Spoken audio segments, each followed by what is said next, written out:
휴먼 인 스페이스, 바야흐로 우주 개척의 시대입니다. 민간 기업 스페이스X의 발사체 회수 기술 이래 우주로 가는 비용은 획기적으로 줄어들었고, 이로 인해 우주 기술 주요 국가들뿐만 아니라 제3국까지도 우주로 나아가기 위한 발돋움을 준비하고 있는 것이 오늘날의 실정입니다. 미국을 주도로 하여 진행되고 있는 달 탐사 계획인 아르테미스 협정에 우리나라를 포함한 약 40개국이 참여하고 있으며, 우주정거장 ISS에 거주하는 우주인들의 국적만 15개국입니다. 중국은 독자적인 우주정거장인 텐궁을 보유하고 있기도 하죠. 비록 무산되었지만 최근에는 민간인을 우주로 보내는 대규모 프로젝트인 디어문 프로젝트도 등장했었습니다. 이제는 정말 민간인 우주여행이 더 이상 꿈이 아닌 실현 가능한 시대를 목전에 두고 있는 듯합니다.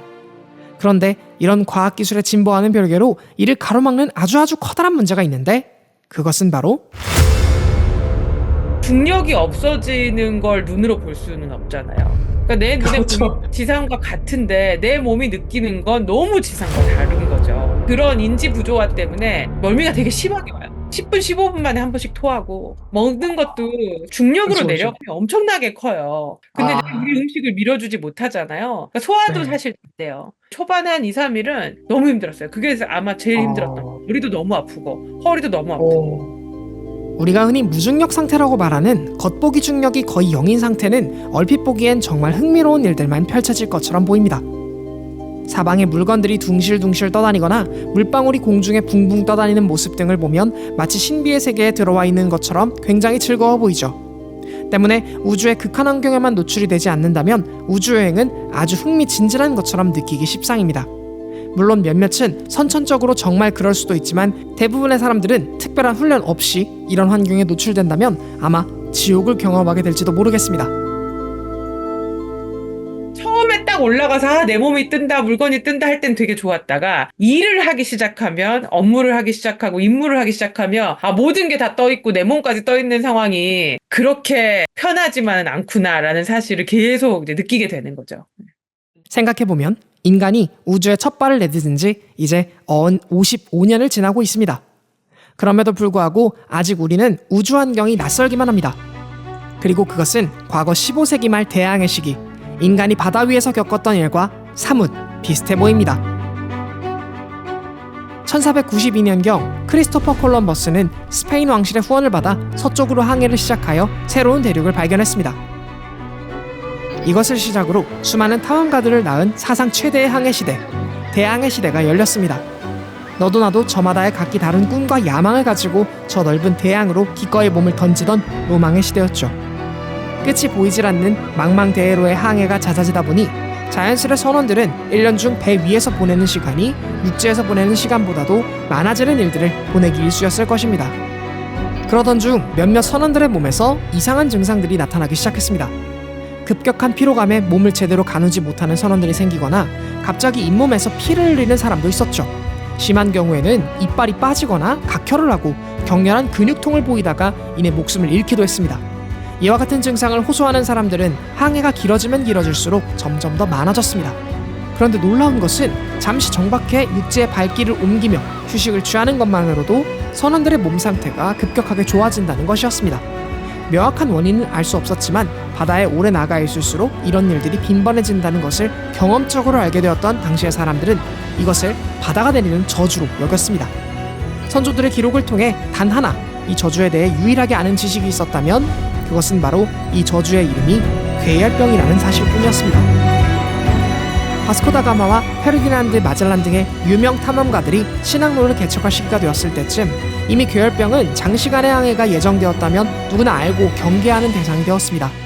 그 유명한 마젤란의 세계 일주 항해 중에도 많은 선원들이 괴열병으로 인해 사망했죠.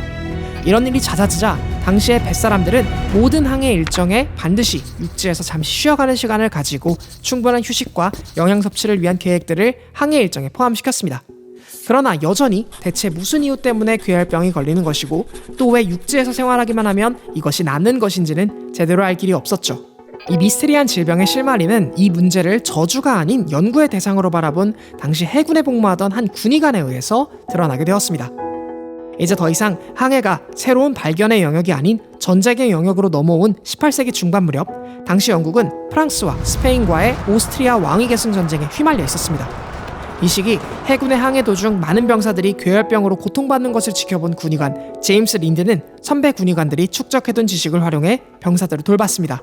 선배 군의관들 중 한 명인 존 우드홀이 후학들을 위해 1617년에 발간한 의학서적 더 서전 메이트의 내용으로부터 괴혈병의 예방에 신선한 과일과 채소를 꾸준히 섭취하는 것이 도움을 준다는 것쯤은 그도 잘 알고 있었을 것입니다. 그러나 긴 항해 동안 신선한 식품을 계속해서 섭취한다는 것은 사실상 너무나도 어려운 조건이었죠. 이를 계기로 린드는 괴혈병의 진짜 원인이 무엇인지 그리고 그 치료법은 무엇인지 밝히기 위한 연구를 본격적으로 시작하게 됩니다. 문제가 실제로 발생하는 바다 위에서 말이죠. 1747년 린드는 HMS 솔즈베리오라는 함선에 승선해 있었습니다. 이 함선은 주로 대서양과 영국 해협을 순찰하면서 왕위 계승 전쟁 동안 영국 해군의 중요한 전략적 임무를 수행하던 함선이었습니다. 물론 임무를 수행하던 이 함선도 장기간 동안 바다 위에서 체류해야만 했죠. 당시 군의관으로서 임무를 수행하던 린드는 이 함선에서 발생한 12명의 괴혈병 환자를 먼저 6그룹으로 나누었습니다. 그리고 각 그룹들에 대해 다른 방법의 식이 보충제를 처방했습니다. 첫 번째 그룹에게는 사과주를, 두 번째 그룹에게는 바닷물을, 세 번째 그룹에는 엘릭서 비트리올이라는 이름의 황산을 아주 묽게 희석한 용액을, 네 번째 그룹에게는 식초를, 다섯 번째 그룹에게는 해수로 세척한 마늘, 겨자씨, 몰약 등을 혼합한 약을, 그리고 마지막 여섯 번째 그룹에게는 2개의 오렌지와 1개의 레몬을 처방했죠. 임상 연구의 결과는 참으로 놀라웠습니다. 여타 다른 선원들의 회복 속도와 현저히 다르게 오렌지와 레몬을 처방한 그룹이 압도적으로 빠르게 회복되는 모습을 보였던 것입니다. 이 임상 연구 결과를 토대로 린드는 1753년에 괴혈병 치료에 관하여 라는 저서를 발표합니다. 이 책에서 그는 감귤류의 과일이 괴혈병의 치료에 매우 효과적이라는 사실을 상세히 기록하였고, 이로 인해 1795년 영국 해군은 정식으로 선원들의 식단에 레몬 주스를 포함시키면서 해상에서 임무를 수행하는 선원들의 괴혈병 발생률을 크게 감소시킬 수 있었습니다. 우주 개발을 목전에 두고 있는 오늘날의 우리들은 과거 대항해 시대와 완벽하게 같은 문제에 대해 고민할 수밖에 없습니다. 우주 환경에 노출되었을 때 인간의 신체에서 일어날 수 있는 질병을 연구하는 일이 바로 그것입니다. 어떤 것들이 지구에서와 다를까요? 한번 생각해보죠. 가장 직관적으로 떠올릴 수 있는 것은 평소에 당연히 느끼던 중력이 더 이상 느껴지지 않는다는 것입니다. 그런데 이 단순한 하나의 변화가 우리 몸에 가져오는 변화는 가히 끔찍한데요. 중력이 느껴지지 않는다면 가장 먼저 균형이 무너집니다. 우리의 귀에는 균형을 잡기 위해 24시간 계속해서 가동하는 2개의 기관이 존재합니다. 하나는 회전을 감지하는 반고리관, 다른 하나는 가속을 감지하는 전정기관입니다. 시각 정보는 바로 이 균형 감각과 얽혀있죠. 그런데 이 두 기관은 반드시 중력이 존재하는 환경에서만 그 기능이 온전히 작동하도록 되어 있습니다. 오랜 세월 지구의 환경에서 잘 적응하며 진화한 탓이죠. 그렇기 때문에 중력이 느껴지지 않는 환경에서는 이 기관들이 제대로 작동하지 않습니다. 때문에 우주 환경에서는 시각 정보와 균형 정보가 지구 위에서와는 달리 불협화음을 일으키게 됩니다. 이와 같이 시각 정보와 균형 정보가 왜곡되는 일은 사실 지구상에서도 종종 경험합니다. 차 안에서 스마트폰을 보거나 출렁이는 배 위에 올랐을 때 우리의 반고리관과 전정기관은 평소 경험과는 다른 시각 정보와 균형 정보의 불협화음을 만듭니다. 이때 발생하는 증상이 바로 멀미입니다. 때문에 이와 같은 상황이 극단적으로 나타나는 우주 환경에 충분히 훈련되지 않은 상태로 나갔다가는 배멀미와는 비교도 안 되는 수준의 극심한 멀미를 경험하게 될 것입니다. 중력을 느낄 수 없게 되어 나타나는 또 하나의 치명적인 현상이 있습니다. 그것은 바로 우리의 몸무게를 지탱하는 골격근이 우주 환경에서는 더 이상 무게를 지탱할 필요가 없어진다는 것에 있는데요. 얼핏 들으면 이게 무슨 문제인가 싶겠지만 이것은 우주 비행사들이 겪는 꽤나 골치 아픈 문제들 중 늘 거론되는 문제입니다. 우리의 몸은 우리가 느끼는 것보다 훨씬 무겁습니다. 지구 안의 중력 환경에서 적응과 진화를 했다 보니 근골격계가 무게를 아주 잘 분산하도록 만들어져 우리가 그것을 느끼지 못할 뿐입니다. 사실 우리는 특별히 건강을 위한 운동을 하지 않고 있더라도 지구 위에서 단순히 움직이는 것만으로도 우리 몸 안의 골격근을 유지하기 위한 충분한 운동을 하고 있습니다. 그런데 우주 환경에서는 이처럼 당연한 수준의 운동을 할 수 없습니다. 물론 이를 보장하기 위해 우주정거장에는 골격근 손실을 막아주기 위한 운동기구들이 배치되어 있습니다. 그러나 아직까지는 이 골격근 손실의 문제로부터 완벽한 해결책이 존재하지는 않은 실정입니다. 우주정거장에서 미션을 수행하고 돌아오는 우주인들이 지구에 돌아왔을 때 지구의 중력 때문에 일어설 수 없는 이유가 바로 여기에 있습니다. 뿐만 아니라 중력을 느낄 수 없는 환경에서는 우리 체내 곳곳에 존재하는 체액들, 예를 들면 혈액이나 림프액 등 체내를 구성하는 액체 물질의 순환에 심각한 영향을 끼칠 수 있습니다. 왜냐하면 우리의 몸은 중력이 있는 지구 환경에서 체액이 잘 순환할 수 있도록 적응했고 진화해 왔기 때문입니다. 중력이 매우 작아지게 되면 체액의 무게 또한 약해지게 되고, 이 때문에 본래 하체에 집중되던 체액이 상체 쪽으로 쏠리게 되면서 얼굴은 붓고 다리는 가늘어지게 됩니다. 본래 심장은 더욱더 큰 압력을 가해야만 전신에 혈류를 공급할 수 있었으나 중력이 미약한 환경에서는 그럴 필요가 없어진 나머지 심장 운동성이 약해지게 되고, 이로 인해 심근이 축소되기도 합니다. 아침과 저녁을 나누는 일 주기도 문제가 될 것입니다. ISS에서 지내는 우주인들은 하루에 최소 16번의 일출을 맞이하게 됩니다. 지구 기준으로 하루 만에 낮과 밤이 16번 바뀐다는 것입니다. 때문에 시차 적응에도 문제가 생깁니다. 생체 시계가 제대로 작동하지 않게 된다는 것은 호르몬 불균형으로 이어질 수 있으니 이 또한 우주 환경에서 당면할 수 있는 문제라고 할 수 있겠네요. 마지막으로 소개드릴 우주의 극한 환경은 바로 눈에는 보이지 않지만 우주 공간을 무수히 돌아다니는 고에너지의 빛과 미립자들, 우주 방사선입니다. 원시지구에서 생명이 탄생할 수 있었던 주요 요인들 중 가장 결정적인 요인으로 꼽히는 하나가 바로 지구 자기장과 두터운 대기층입니다. 이 둘은 우주로부터 쏟아져 내려오는 방사선을 차폐시켜줍니다. 지구 자기장은 하전 입자가 극지방으로 모이도록 만들며 두터운 대기층은 이 높은 에너지의 하전 입자들을 흡수하거나 반사시킵니다. 이때 극지역에서 나타나는 빛을 우리는 오로라라고 부르고 있습니다. 오로라는 그 자체로도 환상적이지만 지구가 생명을 보호하고 있다는 신호이자 상징입니다. 우주 환경에는 자기장은 물론이거니와 대기조차 존재하지 않습니다. 때문에 고에너지의 우주 방사선에 피폭될 수밖에 없는데요. 이처럼 높은 에너지의 방사선에 피폭되었을 때 때때로 우리의 뇌조직은 심각한 손상이 일어나기도 합니다. 신경세포의 사멸 또는 염증 반응을 일으킬 잠재적 위험이 있는 고에너지 우주 방사선들은 해마 부위에 일시적 또는 영구적 데미지를 줄 수도 있으며 세포 속 DNA에 직접적인 손상을 일으킬 수도 있습니다. 체내를 투과해 지나가는 동안 체내 활성산소의 양을 정상 수준보다 더욱 증가시킬 수도 있습니다. 우주 환경에서 발생하는 고에너지 우주 방사선 피폭에 대해서는 보다 더 오랜 임상 데이터와 연구가 필요하겠지만 전반적으로 인간의 인지 기능 및 생체 기능에 손상을 줄 수 있다는 우려들이 제기되고 있어 지속적인 연구가 필요한 실정입니다. 그렇다면 왜 인간은 이 가혹한 우주 환경에 진출하고자 하는 것일까요? 그 이유는 우리가 바로 이 미세 중력 환경이 과학적으로 새로운 현상에 대한 발견을 이행할 수 있는 무대이며 그러한 연구 자체가 가치가 있다고 여기고 있기 때문입니다. 하나의 예로 ISS에서 수행된 우주 환경에서의 불꽃 발화 실험, 플렉스 실험에서 여러 연료를 태우는 과정 도중 헵테인 연료 발화에서 발견된 쿨 플레임이라는 현상입니다. 우주에서 형성되는 불꽃은 지구와는 다른 모습으로 나타납니다. 지구상에서는 중력의 영향 때문에 불꽃이 위로 뻗어나가는 모습으로 나타나지만 중력이 느껴지지 않는 ISS와 같은 환경에서는 불꽃이 구형으로 나타나게 됩니다. 그런데 더욱 놀라운 것은 통상적으로 생각하는 빛을 뿜는 불꽃이 사라진 이후에도 통상적인 연소 반응 온도보다 현저히 낮은 섭씨 약 500도에서 800도 사이에서 연소 반응이 멈추지 않고 계속 진행되었다는 사실입니다. 이 예상치 못한 연소 과정을 과학자들은 쿨 플레임, 차가운 불꽃이라고 명명하였으며 이 반응에서 나타나는 기존 연소와는 다른 새로운 화학 반응에 대해 알아내게 되었습니다. 이는 미세중력 환경에서 나타나는 불꽃에 관한 새로운 지식뿐만 아니라 불꽃 연료의 효율을 높이는 단서를 제공하고 우주에서 화재가 발생했을 경우 소화조로는 어떤 물질이 적합한 것인가를 알려주는 단서를 제공할 수 있었습니다. 또한 미세중력은 단백질의 형성 과정에도 영향을 준다는 사실이 ISS 연구진들에 의해 밝혀졌습니다. ISS의 중력이 느껴지지 않는 환경에서는 단백질 결정 형성 시 중력에 의해 나타나는 결정의 왜곡이 최소화되어 더욱 질 좋고 우수한 단백질 결정을 형성할 수 있다고 합니다. 이를 통해 단백질 구조를 분석하는 연구를 수행하는 과학자들은 우주 환경 속에서 보다 질적인 연구를 수행할 수 있습니다. 이는 곧 단백질 구조를 분석하여 연구할 수 있는 질병인 알츠하이머, 파킨슨병의 연구뿐만 아니라 암세포의 표면 단백질 연구에도 큰 도움을 제공함으로써 암 표적 치료에 대한 보다 나은 솔루션을 제공할 수 있을 것으로 기대하고 있습니다.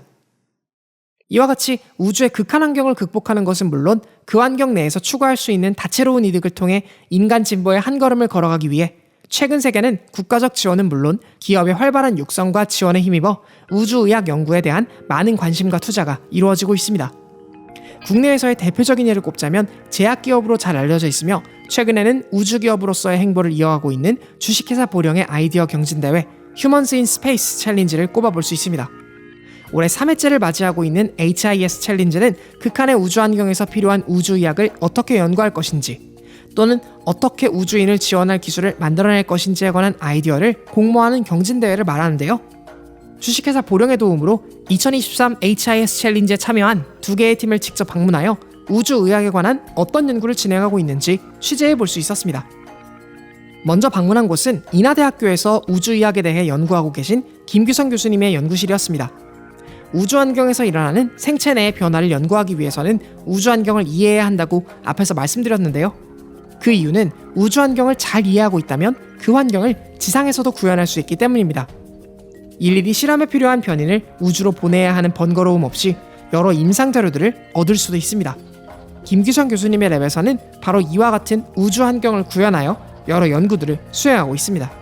사실은 우주의학 연구는 우주에 가서 하면 가장 좋죠. 근데 문제는 우주 환경으로 가는 데 있어서 너무 제한점이 많은 것이죠. 무거운 실험 장비를 올릴 수도 없고 그 다음에 사람이 늘 치료할 수도 없고 아주 막대한 비용이 소모되기 때문에 어떤 실험이든지 그냥 우주에 가져가서 할 수는 없습니다. 그렇기 때문에 일차적으로는 우주 환경을 구현하는 지상 실험을 할 수 있는 장비가 좀 필요하고 지상 실험에서 좋은 성과가 나오는 거는 로켓으로 쏴가지고 실험을 하거나 아니면 아예 국제우주정거장까지 올려서 거기서 실험을 해가지고 성과를 내는 거고 우주 환경을 모사하는 그런 그 지상 연구 장비는 크게 이제 중력 변화를 일으킬 수 있는 고중력기 그리고 무중력을 시뮬레이션 할 수 있는 클리노스탯이라는 장비, 그 다음에 기압 같은 거를 고기압 또는 저기압 같은 환경 또는 가스 분압을 조절할 수 있는 그런 기압 조절 장비, 그리고 우주 방사선을 지상에서 구현할 수 있는 그런 장비, 그런 것들이 있겠습니다. 비행기가 이착륙할 때 순간적으로 힘을 느끼는 것과는 비교할 수 없을 정도로 우주인이 우주에 나갈 때와 들어올 때에는 통상적인 중력보다 훨씬 강력한 중력을 경험하게 됩니다.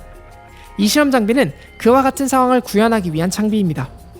두 케이지와 케이지를 붙들고 있는 회전 장치가 연결되어 있는 방식으로 이루어져 있습니다. 각 케이지는 약 20마리 정도 실험지를 수용할 수 있는 방이 마련되어 있습니다. 실험 장치의 회전 속도가 증가하면 할수록 케이지 안에서 느껴지는 관성량의 크기가 증가하게 되어 최대 15G까지 증가할 수 있다고 합니다. 통상 1G를 지구에서 느끼는 중력의 크기로 정의하고 있으니 중력의 15배 환경까지 구현 가능하다는 것입니다. 높은 중력 안에 노출된 쥐들에게는 어떤 변화들이 나타날까요? 육안으로 벌써 확인할 수 있는 거는 외부적으로 나타나는 행동 반응에서부터요. DNA까지, 지인까지 볼 수 있는 여러 가지 실험을 이후에 이제 진행을 하게 됩니다. 굉장히 단시간이긴 하지만 이게 실제로 일어나는 스트레스이기 때문에 자극의 하나로 고려해서 지금 셋업을 해놓은 겁니다. 그렇다면 또 다른 환경인 미세 중력의 경우는 어떨까요? 그래서 이 방법은 지구의 중력 방향에 반대되는 여러 가지 방향을 랜덤하게 만들어줘가지고 그 중력을 상쇄시키는 방향으로 해서 마이크로 그래비티를 구현하고 있는 겁니다.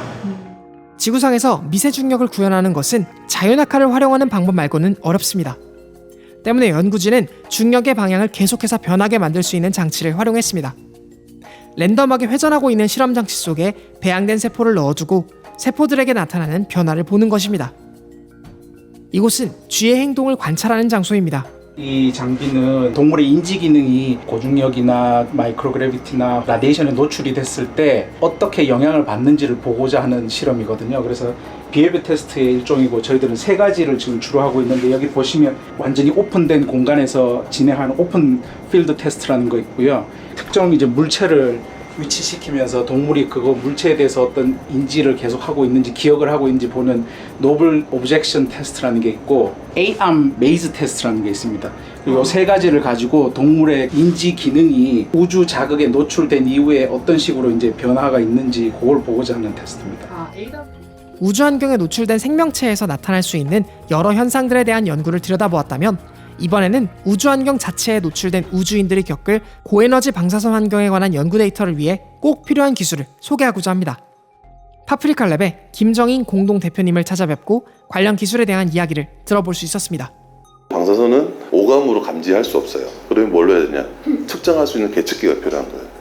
그러면 정확한 계측기가 필요하고, 그러면 기존의 렌즈 선량을 뭘로 측정했냐? 조금 작게 만들어가지고 여기 눈 옆에다 붙였어요. 이렇게 이 측정값을 보니까 1.5cm만 돼도 측정값이 안 맞는 거예요. 어설튼티가 15% 20%예요. 그럼 가까이 붙이면 되잖아. 예상을 한 거죠. 네. 각막에 가장 가까운 데 위치시킬 수 있는 방법은 콘택트 렌즈다. 그래서 콘택트 렌즈로 만들면서 얘를 방사선 계측을 할 수 있는 장비를 만들자. 그래서 제가 어디 갈 때는 막 발표하는 게, 우리는 렌즈에서 가장 가까운, 세계에서 가장 가까운 선량기고, 그래서 가장 정확하다. 동전 파스처럼 얇게 해서 내가 궁금한 부위에 다 붙여서 하면 되지 않겠냐 해서 이제 피부 패치형. 우리의 인체는 동일한 양의 방사선에 피폭되더라도 보다 극적인 효과를 일으키는 부위들이 있습니다. 대표적인 곳이 바로 각막입니다. 파프리카랩은 각막의 피폭을 일으키는 방사선의 양을 아주 정확하게 측정하기 위해 직접 각막 위에 렌즈 타입으로 장착할 수 있는 방사선 계측기를 만들었습니다. 이를 위해서는 소프트한 소재와 방사선 계측기의 소량화가 반드시 필요합니다. 현재 파프리카랩에서는 이 두 가지의 문제를 해결함과 동시에 실시간 방사선 계측이 가능하도록 하는 페로브스카이트 기반의 방사선 계측기를 만들고자 연구하고 있습니다. 페로브스카이트란 특정 구조를 가진 소재군으로 뛰어난 광학적 그리고 전기적 특성을 가지고 있습니다. 이러한 특성 덕분에 태양전지, LED, X선 검출기 등 다양한 응용 분야에서 주목받고 있는데요. 특히 방사선에 노출되었을 때 전화 운반체를 생성하는 능력이 뛰어나 방사선 계측기로서의 뛰어난 잠재력을 가지고 있습니다. 파프리카랩은 이 페로브스카이트의 뛰어난 물성을 활용해 세계 최초의 초소형 방사선 계측기를 개발하기 위해 연구하고 있는 것입니다. 우주 환경이기 때문에 가능하면 플렉서블한 모양으로 어느 부위에 붙이더라도 떨어지지 않고, 작고 가볍고 데이터를 실시간으로 전송할 수 있는 그런 목적으로 저희가 선량계를 개발하고 있고요. 그래서 그런 이제 데이터들이 다 모여지면 우주 환경에서 인체에 대한 영양 데이터가 모일 것이고, 그런 데이터들이 다 쌓여서 중요한 데이터로 활용될 수도 있을 거라고 생각합니다. 우주 환경에서 나타나는 질병을 잘 극복하기 위해서는 우주의 환경의 특성을 잘 이해하고 실제 우주 환경에서 임상 실험을 해보면 물론 우주 환경과 아주 동일한 환경을 구현하여 그 안에서 일어날 수 있는 다양한 변화를 면밀히 모니터링하고 그것을 잘 연구하는 것이 매우 중요할 것입니다. 과거 해상 패권을 가지고 바다 위에서 경쟁하던 문명들이 괴열병의 치료법과 그 대처 방안을 손에 넣음으로써 해상 패권을 주도적으로 이끌었던 것처럼 우주환경 속에서 인간의 신체에 일어날 수 있는 다양한 질환을 미리 연구하는 우주의학은 다가올 우주 패권에 큰 경쟁력을 가진 능력이 될 것입니다. 이는 미래 사회를 이끌어가고 만들 학생들에게 있어 더욱더 큰 의미로 다가올 것이 분명하다고 확신할 수 있습니다. 이와 같은 취지에서 주식회사 보령과 한국과학창의재단은 히스유스라는 청소년 우주과학 경진대회를 공동으로 개최했습니다. 대회에 참여한 학생들은 심사와 선발 과정을 거쳐 우주에 대한 소양 교육을 받게 됩니다. 추후 히스유스 대회에서 최종 선발된 팀은 미항공우주국과 MIT, 엑시움 스페이스 등 최신 기술을 보유한 우주기업을 탐방하게 되는 영예로운 경험을 하게 되며 이 모든 과정이 담긴 과학 후기 다큐멘터리와 함께하게 될 것입니다. 우주시대를 이끌어갈 미래 인재들에게 아주 값지고 귀중한 경험이 될 히스유스의 구독자 여러분들의 많은 관심 부탁드리겠습니다. 과학후기였습니다. 감사합니다.